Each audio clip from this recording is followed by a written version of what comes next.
Welcome back to the continued adventures of Hilork fighter Giac of Zin.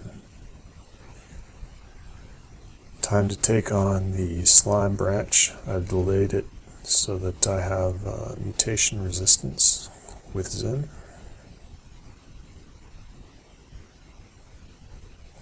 Also, it's a good place to deal with Beogh Wrath, since Beogh's orcs and dancing weapons that he calls in are vulnerable to slime walls and do a poor job of avoiding them, can be easily tricked into burning themselves to death.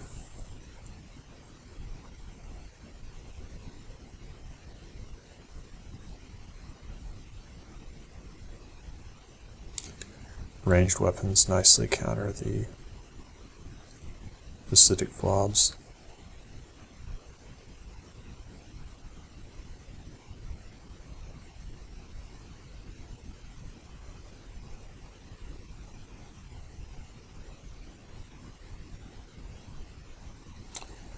Here's my first Shining Eye, and I should be using the blowgun and Curare on the Shining Eyes. That's why I brought it.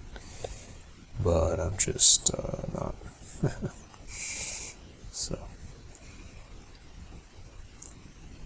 sort of forgot about that strategy in the intervening time between equipping and starting the floor.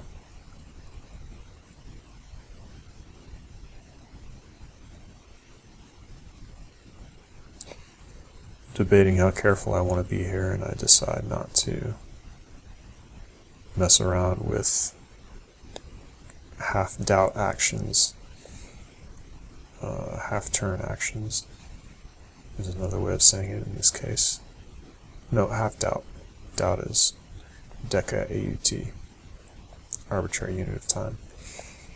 Yeah, so I could like take off a ring and put it back on, and that way when the Shining Eye steps towards me, have initiative. Instead I just recited him and killed him with a ranged attack.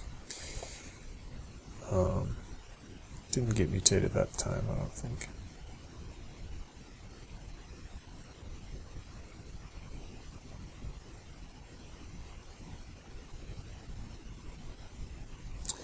Really, I should have Sticks to Snakes going.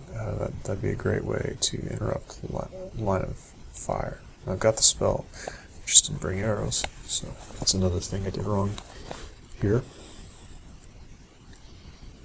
It's been quite a while since I played slime, so I'm doing a good job. That's okay, these are casual runs.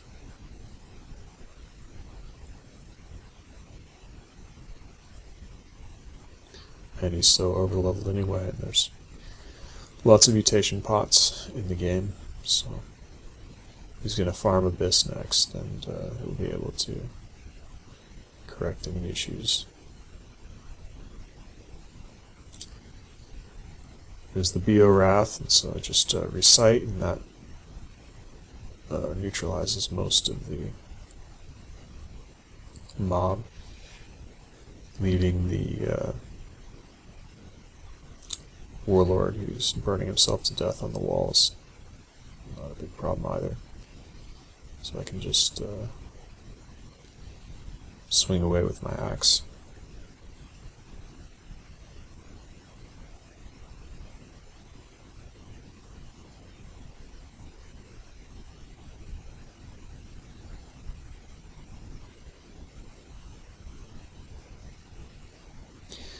Part of the point of a casual run is to make a bunch of mistakes, so I know what mistakes I'm apt to make. I cast Fear there, and it was super effective. Even caught the warlord. But anyway, yeah, casual run, make mistakes, note them, and then from that I can build my sort of branch guides that mention what mistakes I'm apt to make, and then next time I just read that beforehand. Inoculate myself against committing the same errors.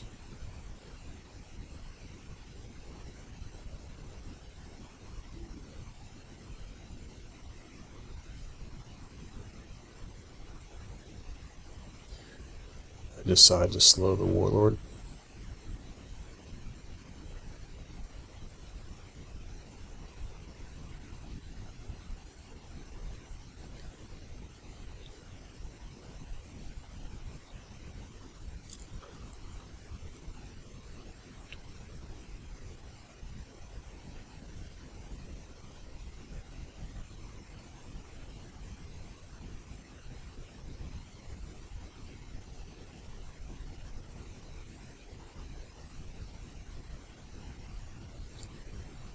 That Orc Warrior is coming back, so I slow him.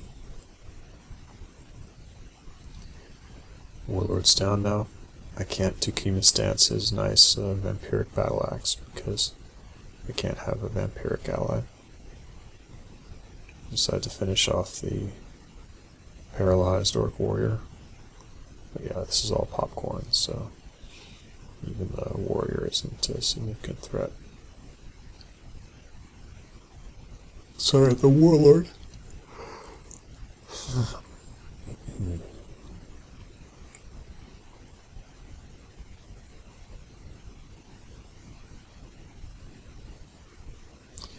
I realize I don't have a trident after I drop my demon tridents, so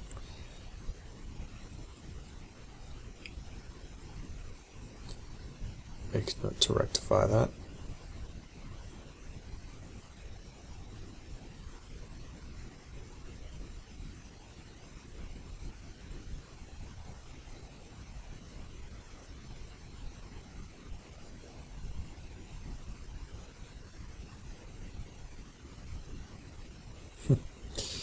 Recite is just hilariously effective against these Beogh packs.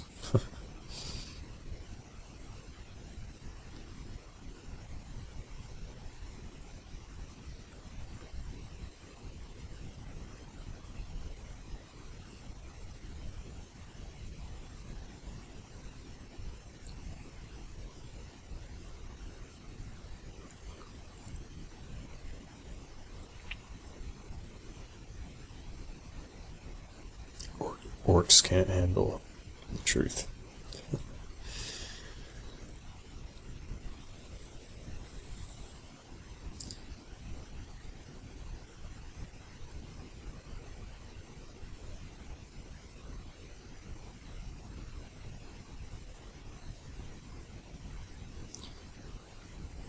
Yelling to see whether these passages are connected to areas with reinforcements. Doesn't appear so.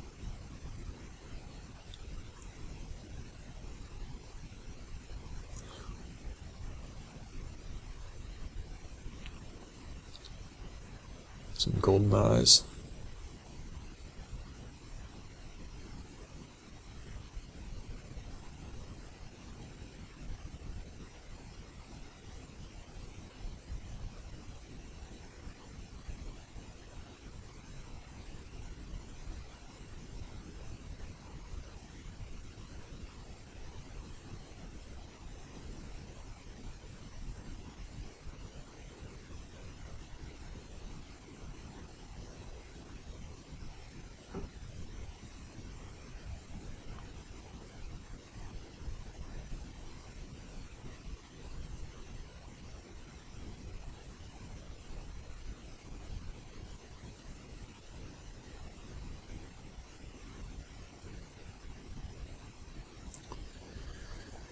Next to the Faith Amulet, I think I can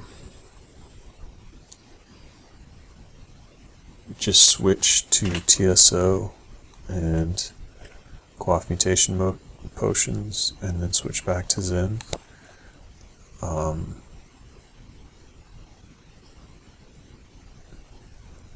And I won't have lost much piety. I'll still have about 3 pips, I think.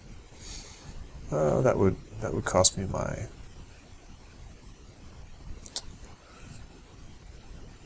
my donation, though. I don't want to do that. Maybe I shouldn't have donated so hastily.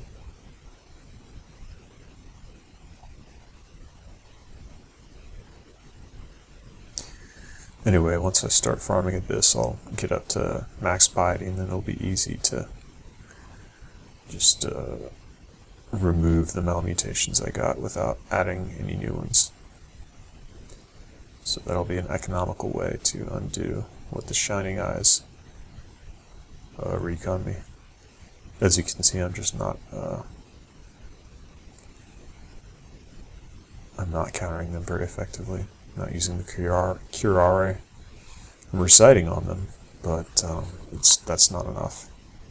I don't get deterred by that.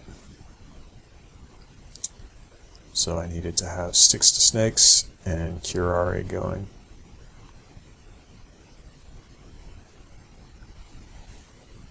Actually, probably the best sequence would be Stick to Snakes, and if they're not in the way, if they're not already blocking line of fire, then Curare will order them to attack.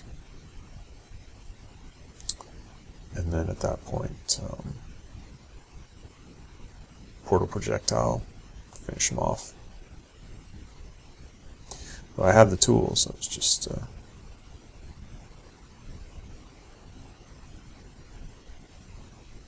not applying them.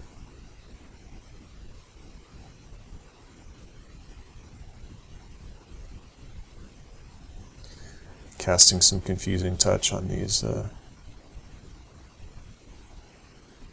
slime creature packs.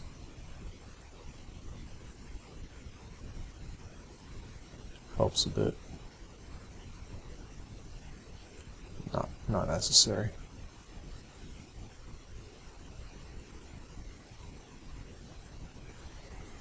I mean, I can afford to be sloppy now with resources because, you know, Giac will be farming Abyss, and he'll just accumulate huge quantities of resources at minimal risk and cost. So.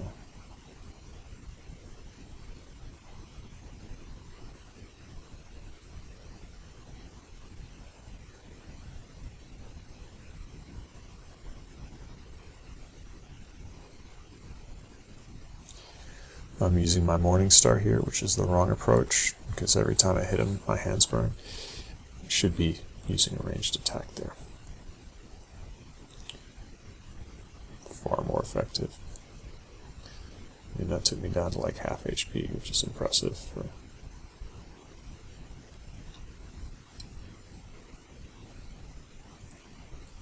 Considering Giac is XL25. Granted, a lot of that's gone into casting.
Yeah, Recite was a total disappointment for countering Shining Eyes, and I had had the mistaken notion that it would be sufficient, you know. So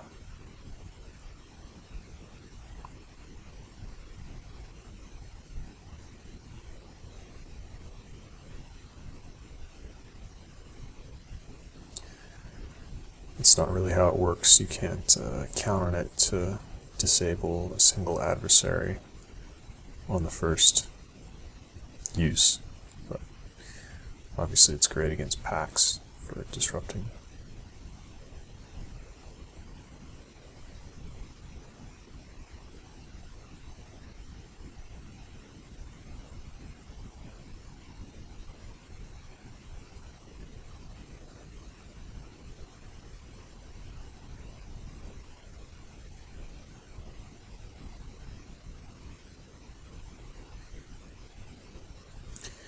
Beogh is nothing if not persistent.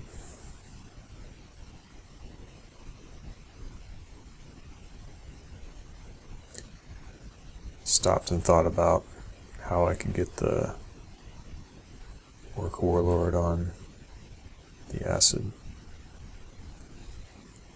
Unnecessarily so, since he just wound up being confused.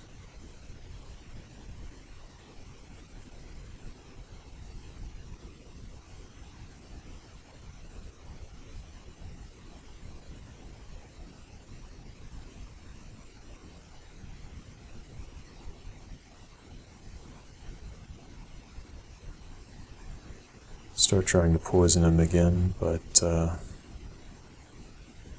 keeps blocking.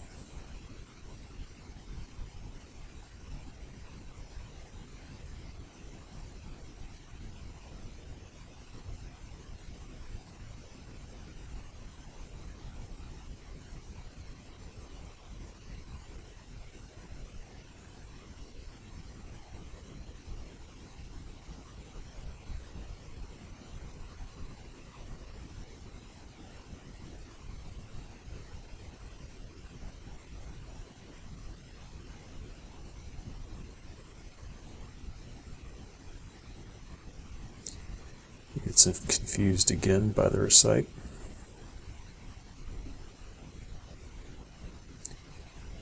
I took Takima's Dance's weapon away.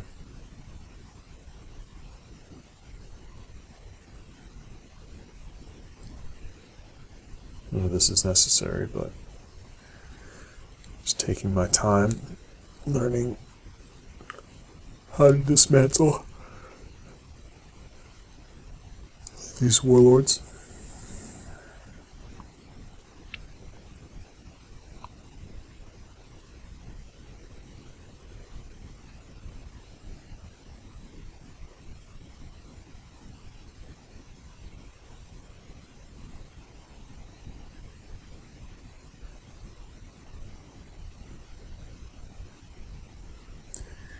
Presumably they are capable of getting lucky and hitting me hard.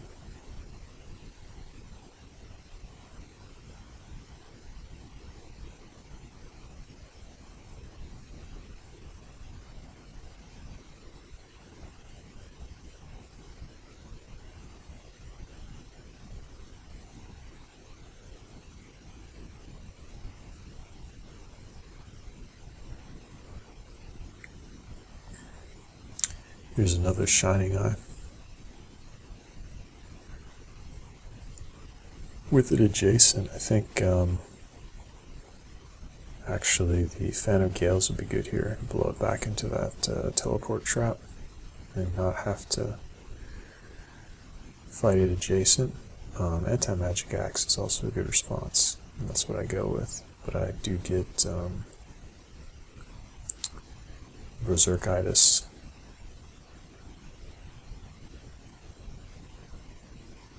Unfortunately,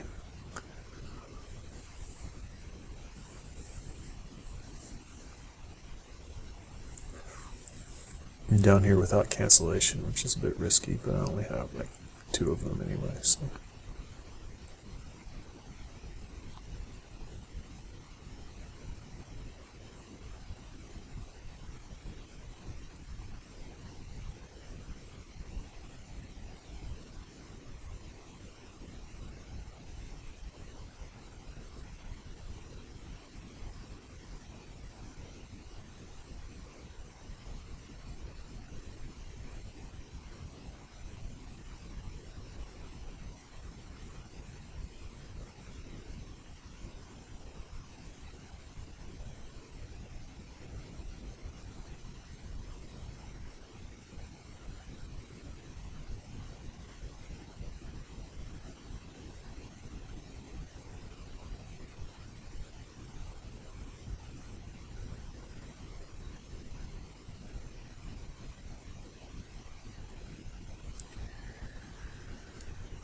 doing this branch all in one go was definitely a mistake.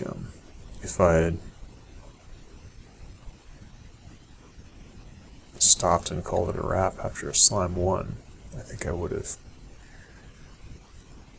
come up for air and intelligently adjusted my tactics and realized that I wasn't handling Shining Eyes correctly, and gone back and re-equipped and done a lot better. But instead I just kept pushing through because I overleveled, didn't take the branch seriously.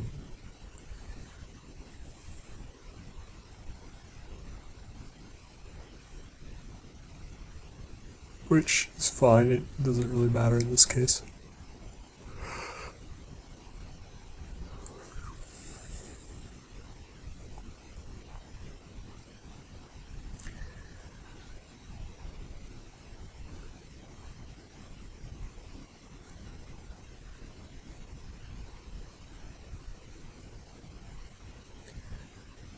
I decided to fight this on the theory that letting the Shining Eyes get close while their line of fire is blocked is a good way to kill them quickly and minimize mutation, and also I can recite on them,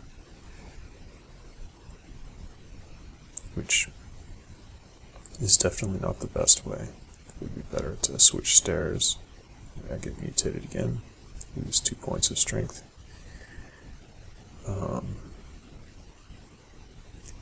Now I'm annoyed and I decide to try File of Floods to block line of fire with allies. And yeah, I just don't get any water elementals out of that, which is weird. Maybe they tried to place and those tiles were occupied, so they failed. So at this point I'm disgusted and I just go upstairs.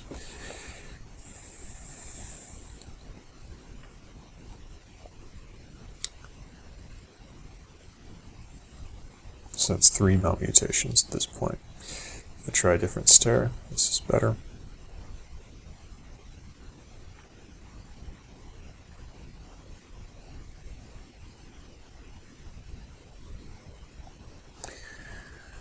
Yeah, given the failure of the countermeasures, it's definitely sticks to snakes was the thing to do with Portal Projectile and Curare.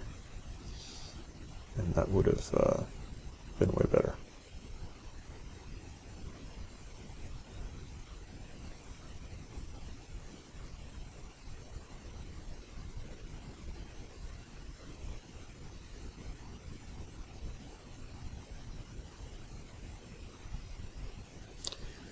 Another Shining Eye. I recite it, but it's just ineffective.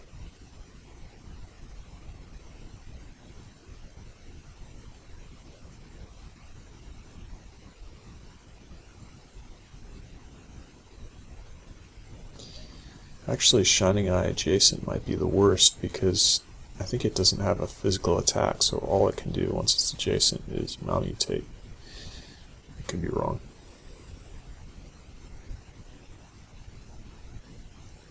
But if that's the case, then I definitely screwed up by fighting it while adjacent.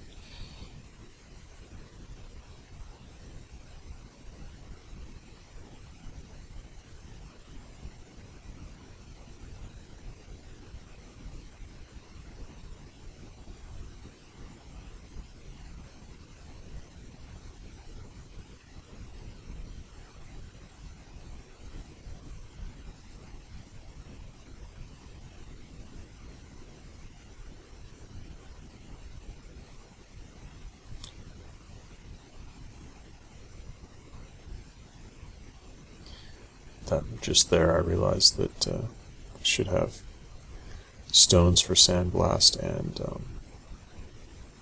arrows. Not that my sandblast is good enough to really use yet, but the arrows would be key. Got mutated again, so then it's just not blocking. I think I did, not sure.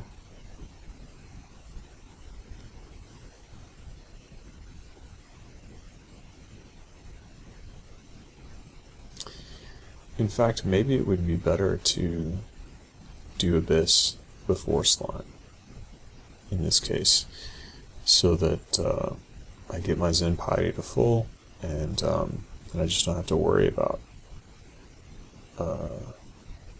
countering Shiny Eyes.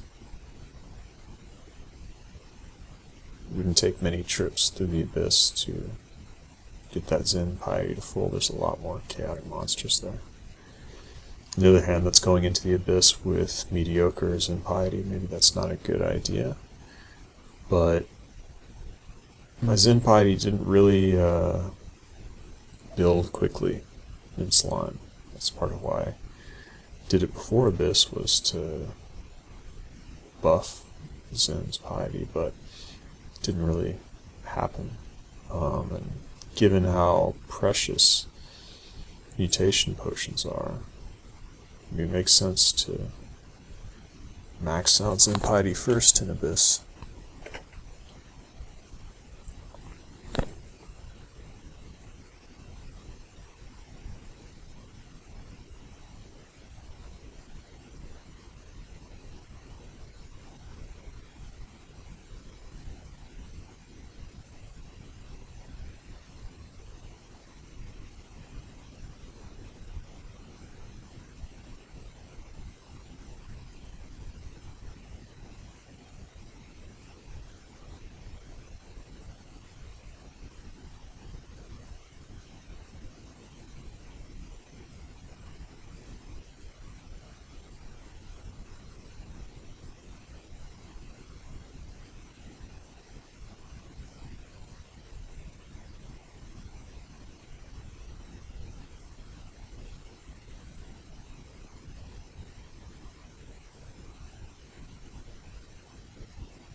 Yeah, I think that's correct, because otherwise, doing Slime first, one can wind up with a set of dangerous mutations, and then with Zen, one can't quaff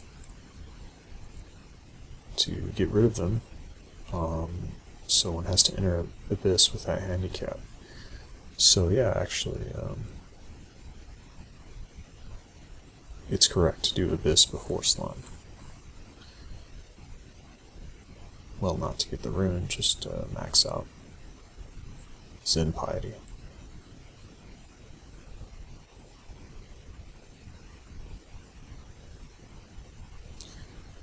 I can't recall whether the mutation resistance that Zen grants at full piety is 100%, but it hardly matters because of the Purify mutation potion thing.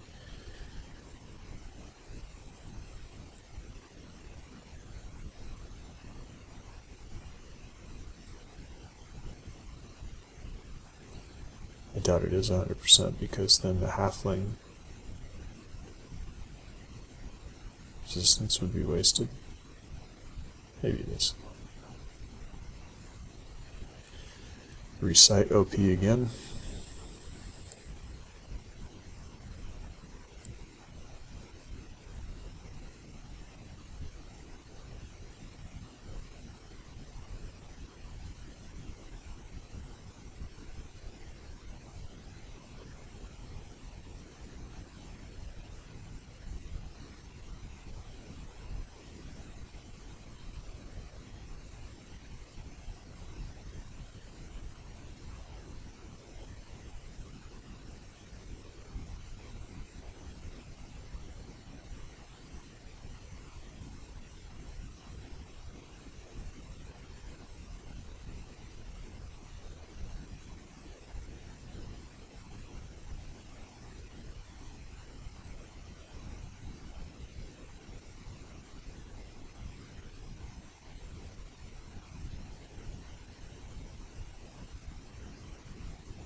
Put on reflection of the Eye of Devastation.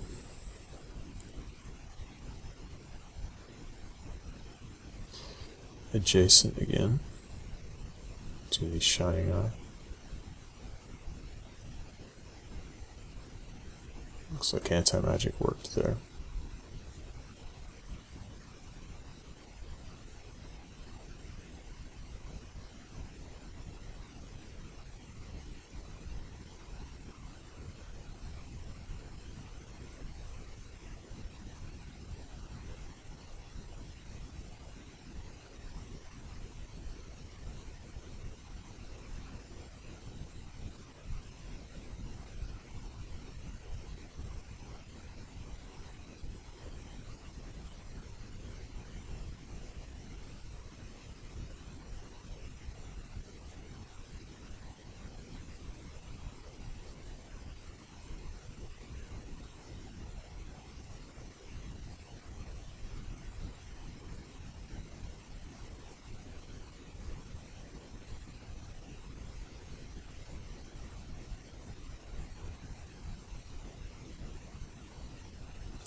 I guess Recite's doing a lot less than I expect because my Zen piety is only about half of what it normally is when, well, it's at 3 pips and I'm usually at max when I enter slime. So that's why it's not as effective as I anticipated. Which is yet another argument for farming Zen piety to full an abyss before doing slime.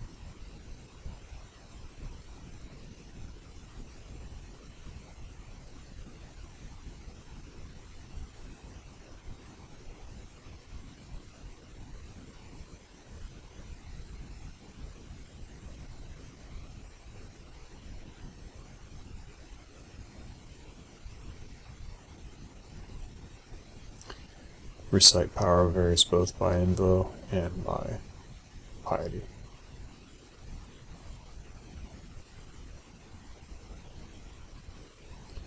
Which I think is a big reason why people underestimate it, is that they're spending their piety instead of conserving it and getting their Recite strong.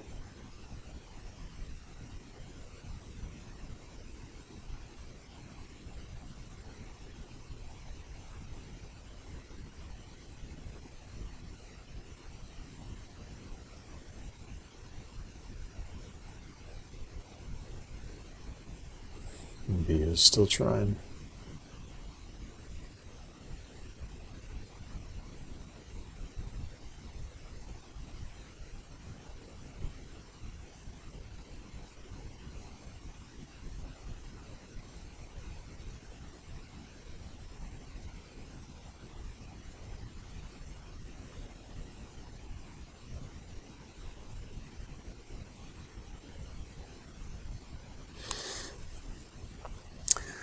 That's definitely what was throwing me off here. I've got this highly overleveled character, and yet my Recite is just garbage. And the reason is I forgot about the piety factor.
think it's worthwhile with those acid blobs and mini monsters in general to blink away when they're adjacent so that they'll waste turns closing.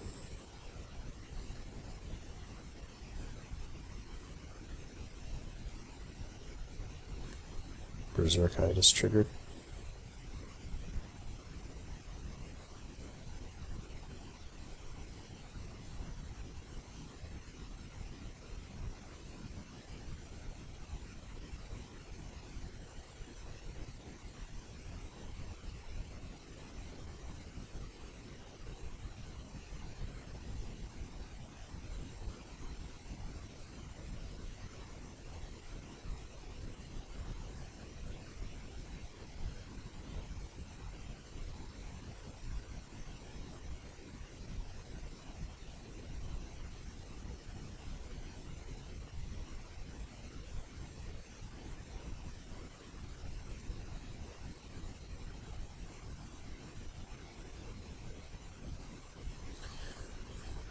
Recite is doing very little to those death oozes.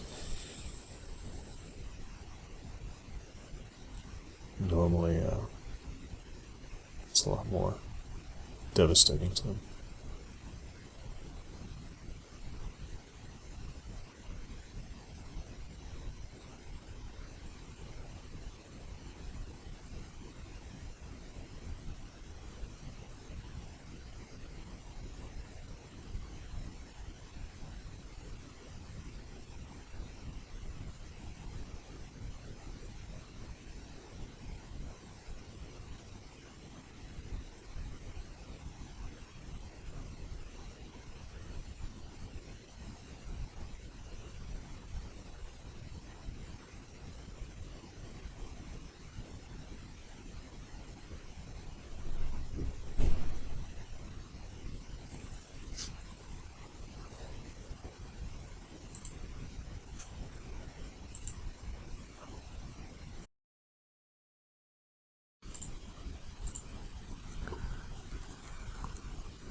TRJ showed up, so I'm checking whether my loadout is suitable for taking him down and thinking about what kind of strategy I'm going to use.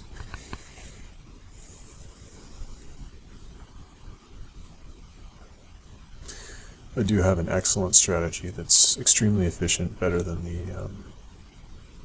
the typical version, the meta approach.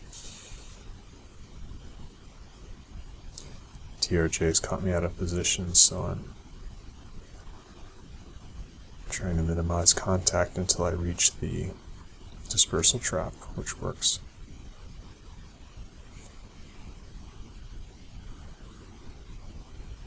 Refresh myself on what he can do. It's been a while. The right way to handle TRJ almost always is if you're a 10 speed or a better monster species, then just quaff haste.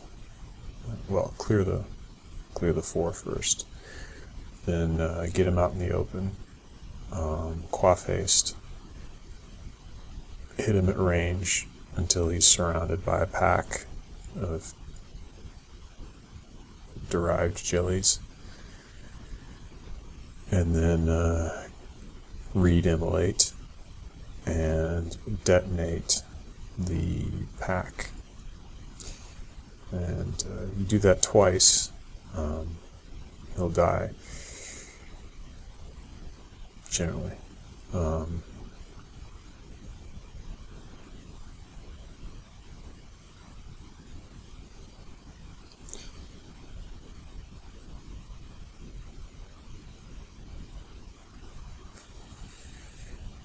The trick is the AI, the TRJ AI, likes to maintain a middle range. He doesn't want to let you get off screen, and he doesn't want to let you get adjacent. Particularly when he starts getting hurt, he'll back up. So you can manipulate that in order to get him at the center of the pack by sort of herding the pack. You get a feel for how to move. You know, you move left, and the pack TRJ shifts from the right into the middle of the pack. You move right, and he shifts from the left into the middle of the pack. If he's at the back of the pack, you back up, and he moves towards the middle. If he's at the front of the pack, you advance, and he backs up. So you can herd him into the middle, and then just use ranged attacks to detonate some of his followers and start the chain reaction. Right now I'm just messing around with him a bit. I wanted to see if I could enclose him with imprisonment while he's adjacent to me, but turns out that's not possible.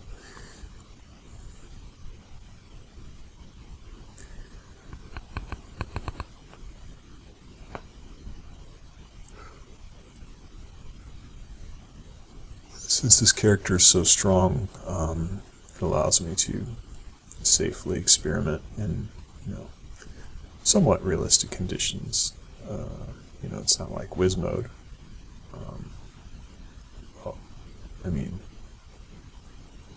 It's not like playing,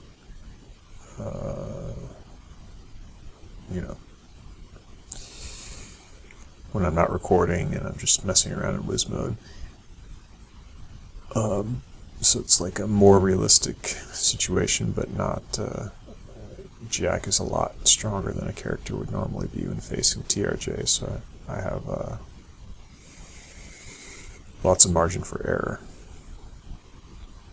So I find that it's good in those situations to experiment and see how much you can really get away with. Because when you're just doing whiz mode with no pressure, then it's easier to fool yourself about whether a tactic or a strategy is really reliable enough to use or not.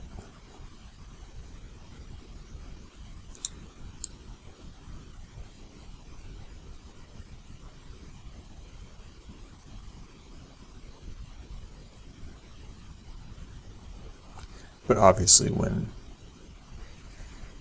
the character is just barely strong enough to win, or when it's a tough fight, then you don't want to experiment in that situation. You just want to stick with what is guaranteed to work. So when you are overpowered, then you should be experimenting.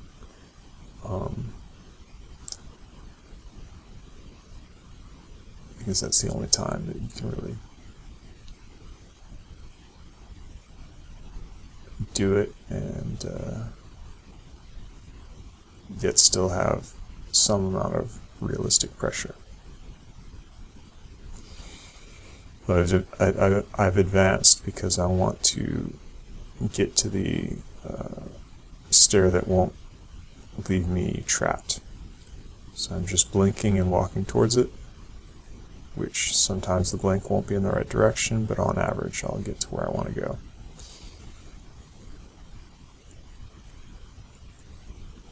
Now I want to switch stairs, and it's asking me to go through slime 5, and I don't notice. I think I'm expecting it to say slime 4. Kill that one, like it has before, but now I've connected.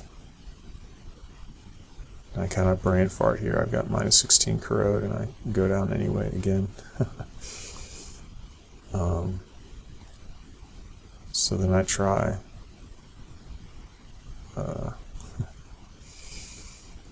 Still wants me to go through slime 5, so it's just going to always route that way, weirdly.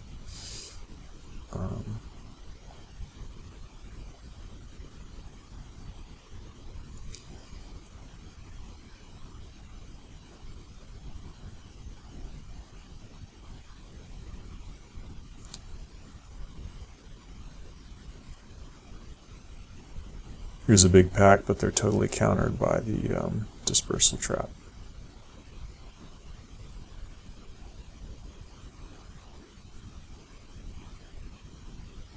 In fact, I should use it now to prevent them from uniting as much as they did.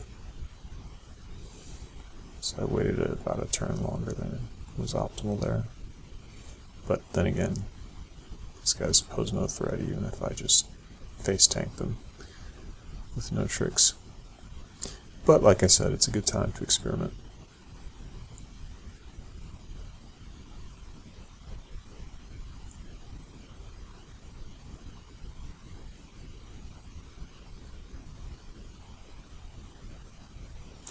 Like with the pathing thing, I was kind of messing around and going fast and seeing what the behavior would be, because the character was strong enough that it wouldn't kill me.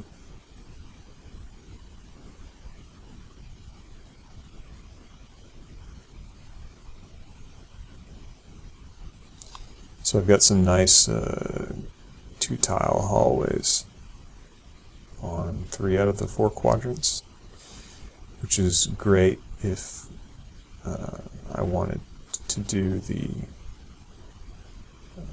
net and summoning scroll style of taking out TRJ, but those are expensive resources compared to, you may burn multiple nets, which are super valuable. So one haste potion, haste is valuable, sure, although it declines in value later on, to some degree, because it can be dispelled, and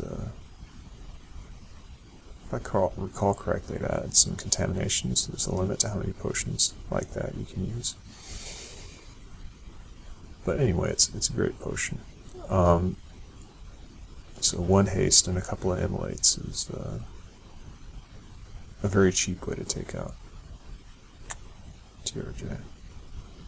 Especially considering that it doesn't require melee, which carries risk when it's TRJ. Can get heavily corroded and things can go south. Training some more of my tertiary spell schools.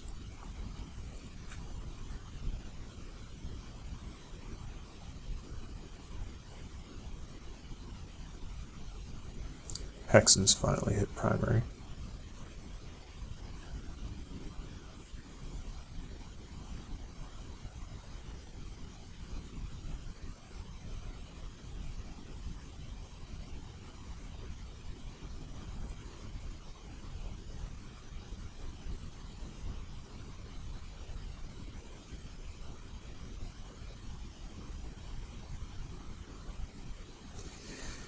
With Blink, I see. Okay, I was trying to what I was trying to do here with this TRJ strategy was see how I could use the evocable Blink to my advantage, and I just put it together. The way I did it was wrong, as you'll see. But what I could have done was I've got Inner Flame, and I've got Sticks to Snakes, so I could have just blinked around and kept making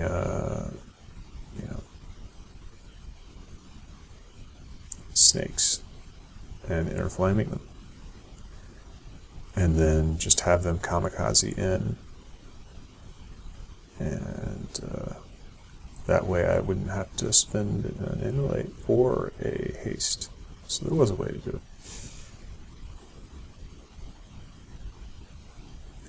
Anyway, here goes my experimentation with TRJ.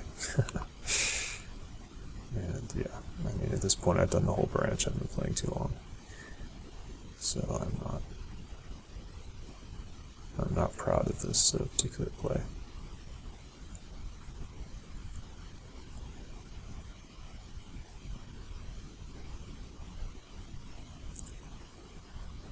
But it is experimentation deliberately. So.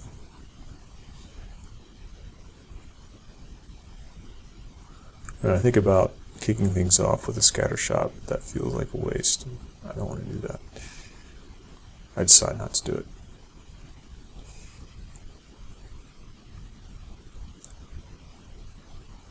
I'd rather wait until I'm kicking off But I'd rather wait till I have a crowd.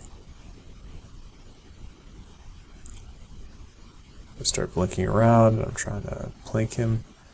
It's not working. The switch weapons, the weapon switching, which I have to do in order to blink, is giving him too much time to close. I should be using javelins. I've blinked next to the walls, which is bad. I should be walking away from the walls because I don't want to blink onto the walls. Yes. Yeah, I've gotten corroded. No, yeah, didn't get corroded from the wall. That can't happen. I got corroded from the acid jelly.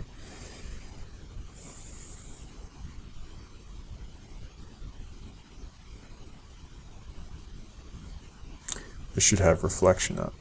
That's a counter to acid jellies that I didn't realize one could use. So anyway, with the javelins, I've gotten a decent pack going. It's not really large enough for a full surround. I use a penetration javelin there, which was good.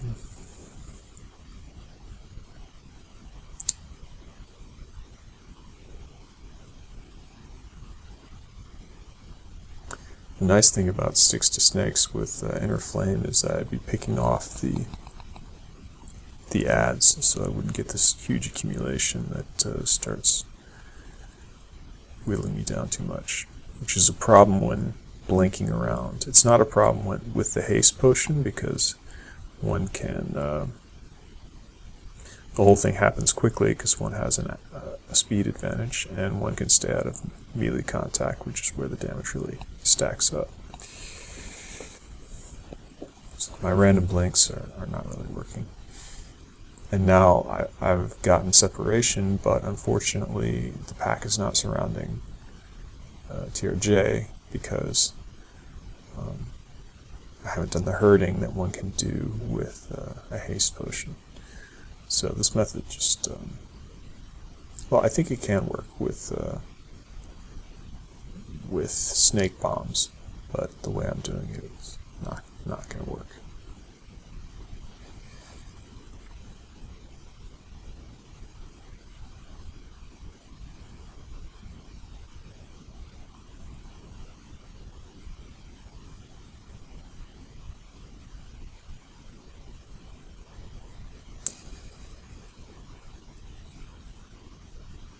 Backing up to make TRJ move forward into the pack. There we go. Now I've got the scatter shot, and I've got my full pips of RF, so with the Haste potion this would be easy to repeat and TRJ would be dead, but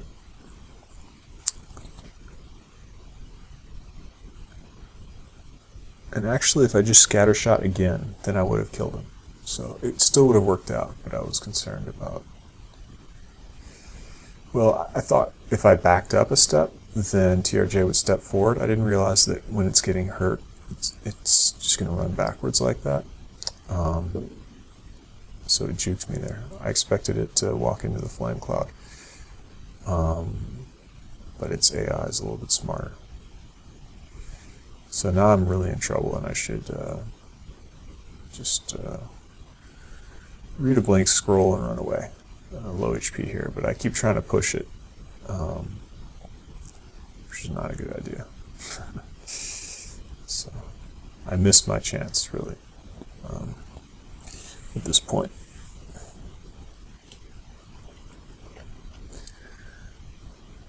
I quaffed to heal wounds there. Now getting really low HP. At this point, even that camped upstairs might be okay. Now super low HP.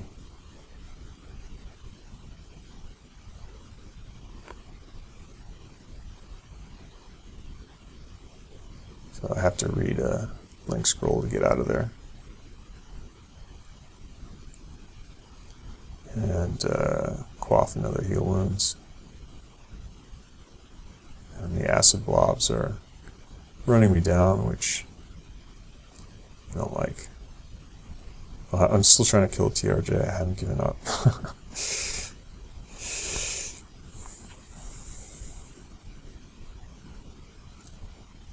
So I get him with Ice Blast, and then too many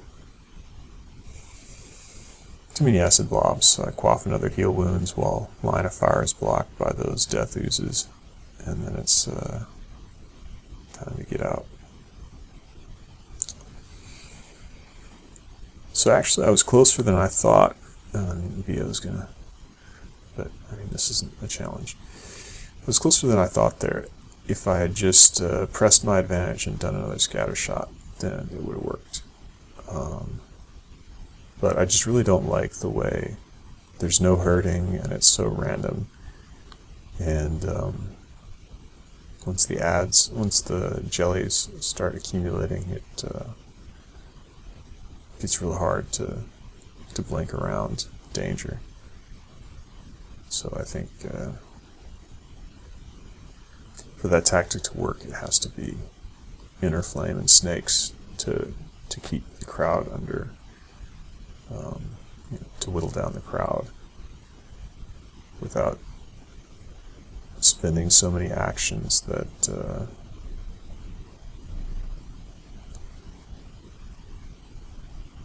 one gets overwhelmed.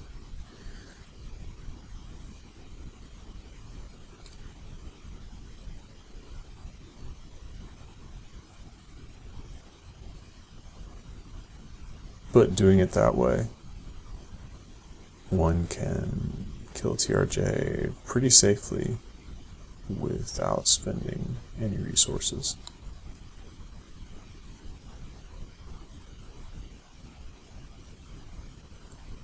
Which is pretty cool. You expect to spend resources there. So that experimentation was worth it to figure out another method. TRJ kill that's cheaper than the usual. Made up.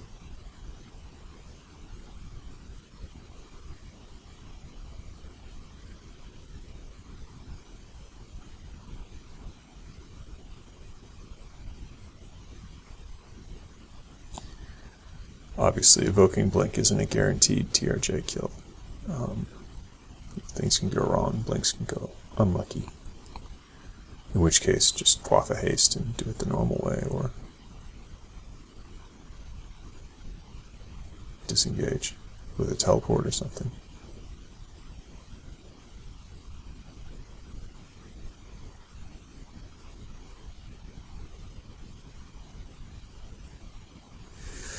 Anyway, the rest is just some preliminary looting before I empty out my inventory for the main haul. So, thanks for watching.